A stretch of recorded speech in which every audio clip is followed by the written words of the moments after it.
स्वागत छ विद्यार्थी साथीहरूलाई। आज हामी ग्रामर अन्तर्गत शुड र ह्याड बेटरको प्रयोग सिक्नेछौँ र यसको फरक पनि हामी बुझ्नेछौँ, जसलाई क्लास 11 कम्पलसरी इङ्ग्लिसको युनिट 9 मा पनि दिएको छ र यसमा रहेका क्वेशनहरूलाई पनि हामी हेर्नेछौँ। लौ त आउनुहोस् अब यसको रुलहरूलाई हेरौँ। First of all, had better. Had better is used only for a particular situation, अर्थात् यसको सीमा लिमिटेड हुन्छ। कुनै पनि एउटा निश्चित सिचुएसनमा मात्र यो प्रयोग हुन्छ had better. It is used when you want somebody. त्यो सिचुएसन के हो त? वार्निङ दिनको लागि हो। कसैलाई वार्निङ दिनको लागि ह्याड बेटर प्रयोग हुन्छ। With had better there is always a danger or problem if you don't follow the advice. कसैले दिएको सुझाव सल्लाह नमानेमा त्यहाँ खतरा रहिरहन्छ भन्ने देखाउन पनि ह्याड बेटर प्रयोग गरिन्छ। It is used to give warning. Now should. Should कहाँ प्रयोग गरिन्छ त? Should is used in all type of situation to give an opinion or advice. अर्थात् यो जनरल सिचुएसनमा प्रयोग गरिन्छ। सबै किसिमका सबै खाले ओपिनियन र एडभाइसहरू दिनका लागि प्रयोग गरिन्छ। त्यसैले यसको सीमा ब्रोड हुन्छ, जनरल हुन्छ। Should is used for advice and suggestion. It means it is a good thing to do. यसको अर्थ के हो भने शुड प्रयोग गर्दा यस्तो गरेमा राम्रो हुन्छ भन्ने देखाउनको लागि शुड प्रयोग हुन्छ भने ह्याड बेटर चाहिँ यस्तो नगरेमा खतरा रहिरहन्छ भन्ने देखाउनको लागि प्रयोग गरिन्छ। अत ह्याड बेटर र शुडको प्रयोग भनेको एडभाइस सजेसन दिनका लागि हो, तर ह्याड बेटर अलि बढी स्ट्रङ हुन्छ। स्ट्रङ सजेसन अर्थात् स्ट्रङ एडभाइस दिनका लागि, जुन चाहिँ खतरा रहिरहन्छ है भन्ने देखाउनका लागि ह्याड बेटर र एउटा कमन सजेसन एडभाइसका लागि शुड प्रयोग हुन्छ। आउनुहोस् अब बुकमा रहेका प्रब्लमहरूलाई हेरौँ। Be. Complete the sentences with should or shouldn't. Use one of these verbs. Drink, visit, leave, roam, quit. A. You have really done a wonderful job. I recommend you it. यहाँ राम्रो काम गरेको भन्ने कुरा देखाइएको छ र त्यसको लागि रिकमेन्ड अर्थात् सिफारिस गर्दछु भनिएको छ। त्यसैले राम्रो काम गरेको कारणले यसलाई हामी शुड प्रयोग गर्छौँ र एउटा भव हामीले सेलेक्ट गर्छौँ। शुडसँग यहाँ उपयुक्त भव नभएको कारणले यहाँ शुडन्ट प्रयोग गर्नुपर्ने हुन्छ, किनभने शुडसँग कुनै पनि भव शुड गर्दैन। त्यसकारणले शुड नट क्विट एउटा उपयुक्त एन्सर हुन्छ। I recommend you shouldn't quit it. Now B. That's a very dangerous area. Tourist there.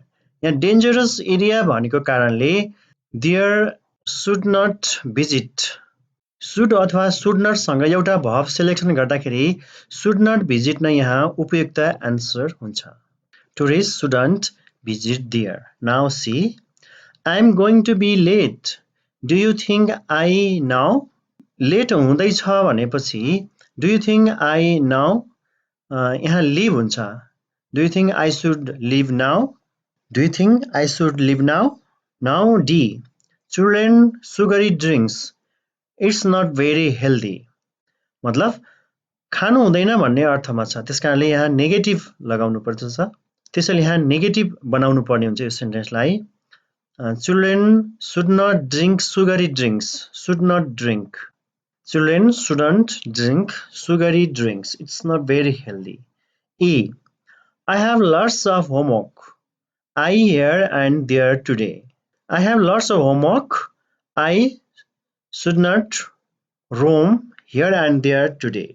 I shouldn't roam here and there today. Now C. Put in had better or should. A. I think you learn English to enroll a university course. I think you learn English to enroll a university course.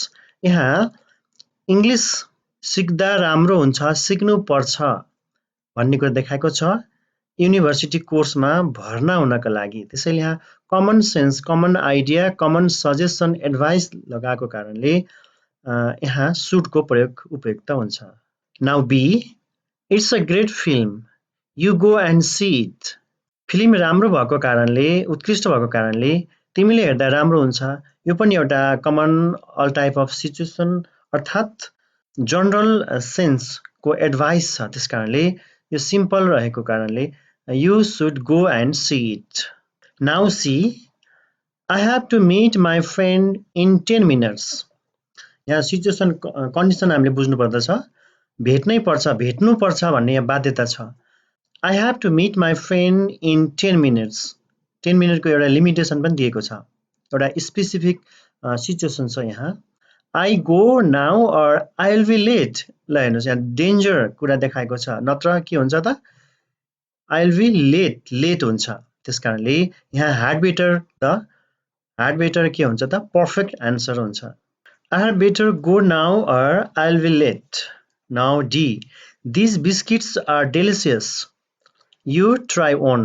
यहाँ त्यस्तो कुनै पनि strong advice देखिँदैन कुनै खतरा पनि देखिँदैन त्यसकारणले एउटा कमन एडभाइस हो जनरल एडभाइस हो you should try one. Now E. We get to the airport by 2 PM or else we may miss the flight. हेर्नुस् अब यहाँ कति घाटा लाग्छ 2 PM सम्म पुगेन भने त्यसैले यहाँ डेन्जर सिचुएसन दिएको छ स्पेसिफिक कन्डिसन छ अनि यहाँ had better हुन्छ We had better get to the airport by 2 PM or else we may miss the flight. Now F. When people are driving, they keep their eyes on the road. यसमा त्यस्तो कुनै पनि खतराहरू डेन्जरहरू indicate गरेको छैन general कुरा भएको कारणले they should keep their eyes on the road. यो F को अलिकता कन्फ्युजिङ देखिन्छ तर यहाँ कुनै पनि इन्डिकेसन छैन खतराको हेर्नुपर्छ भन्ने कुरा मात्रै छ र त्यो एउटा नर्मल कुरा भएको कारणले यहाँ should उपयुक्त लाग्छ Now G. I get up early tomorrow. I've got a lot to do. I should get up early tomorrow. किनभने अर्ली नउठ्दैमा पनि त्यस्तो कुनै इन्डिकेसन छैन के हुन्छ भन्ने कुरा इन्डिकेसन गरेको छैन त्यसैले should is the right answer. Okay, thank you. See you next video.